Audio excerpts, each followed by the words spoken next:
అందరికీ వందనాలు.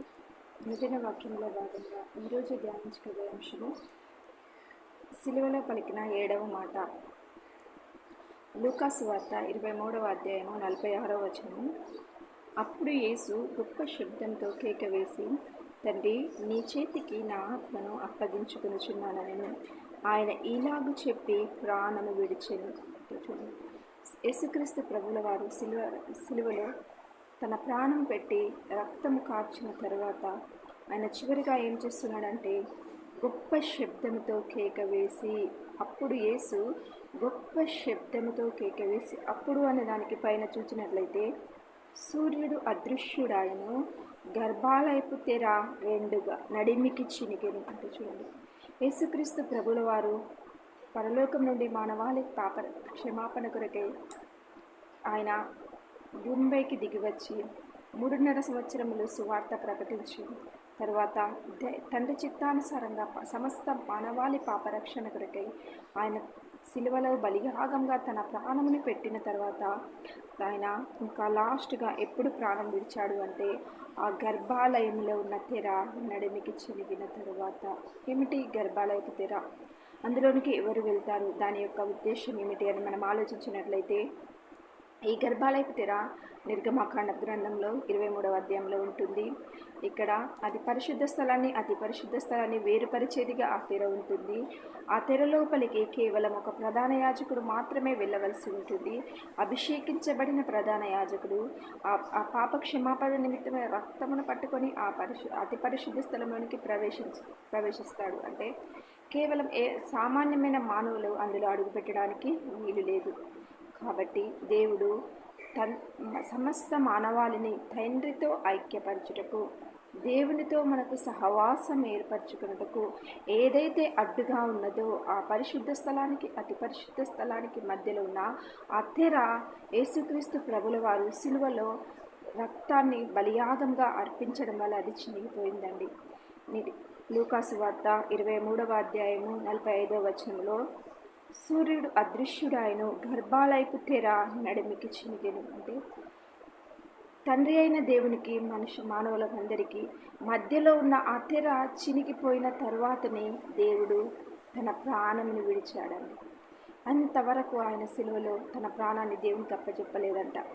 ఈ 46వ వచనంలో చూస్తే, అప్పుడు యేసు గొప్ప శబ్దంతో కేక వేసి, తండ్రి, నీ చేతికి నా ఆత్మను అప్పగించుకొనుచున్నానెను. ఆయన ఈలాగు చెప్పి ప్రాణము విడిచెను అంటే చూడండి, ఆయన ఏ ఉద్దేశంతో పరలోకం నుండి భూమిపైకి దిగి వచ్చినాడో ఆ తండ్రి ఉద్దేశాన్ని నెరవేర్చినాడు. అంతేకాకుండా ఆ తెర నడిమికి చిరగడం వల్ల కేవలం ఒక ప్రధాన యాజకుడే అందులోకి అడుగుపెట్టడం కాదు, కానీ ఆయన పాపము క్షమాపణ పొంది రక్షింపబడిన ప్రతి వ్యక్తిని ఆయన రాజులైన యాజక సమూహంగా చేసినాడు, మనలను యాజకులుగా చేసినాడండి. ఆయన సిలువలో పెట్టిన రక్త బలియాగము వలన ఆ తెర నడిమికి చినిగి తండ్రికి మనకు మధ్యలో దూరాన్ని తీసివేసి ఆయన మనలను సమీపస్తులుగా చేసి దేవుడు మనలను యాజకులుగా చేసినాడు. కాబట్టి ఆ తెర నడిమికి చిరిగేంత వరకు ఆయన ఆ సిలువలో ఆ వేదనను అనుభవించినాడు, ప్రాణం పెట్టినాడు ఆయన. అందుకనే ఆయన కేక వేసి ప్రాణము విడిచాను. అంతేకాకుండా తండ్రి, నీ చేతికి అంటే చూడండి, ఆ సిలువలో కూడా ఆ వేదనలో కూడా ఆయన తండ్రితో మాట్లాడుతున్నాడు. యేసుక్రీస్తు ప్రభుల వారు భూమి మీద ఉన్న ఆ 3.5 సంవత్సరములు ఆ 30 సంవత్సరములు ఆయన తండ్రితోనే సహవాసం కలిగి ఉన్నాడు. ఆయన రాత్రంతయు ప్రార్థించేవాడు. ఉదయం మొత్తము గ్రామంలో తిరుగుకుంటూ సమాజ మందిరంలో బోధించుచుండేవాడు. ఇంకా చూసినట్లయితే ఇక్కడ ఏమని వ్రాయబడి ఉంది అంటే ఆయన తను తానే రాలేదట, తండ్రి ప్రతిష్ఠ చేశాడంట. యోహాను సువార్త 10వ అధ్యాయము 36వ వచనంలో తండ్రి ప్రతిష్ఠ చేసి ఈ లోకములోనికి పంపిన వానితో అని యేసుక్రీస్తు ప్రభుల వారు చెప్తున్నారు. యోహాను సువార్త 10:36లో తండ్రి ప్రతిష్ఠ చేసి ఈ లోకంలోనికి పంపిన వానితో.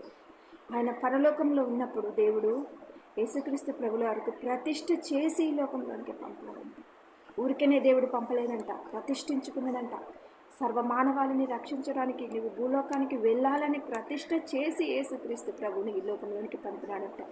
ఇంకా చూస్తే దేవుడు ఏమంటున్నాడంటే యోహాను సువార్త 6:38 నా ఇష్టము నెరవేర్చుకొనుటకు నేను రాలేదు, నన్ను పంపిన వాని చిత్తము నెరవేర్చుటకే పరలోకము నుండి దిగి వచ్చితిని అంటున్నాడండి. అంటే యేసుక్రీస్తు ప్రభుల వారు ఆయనే దేవుడై ఉన్నాడు.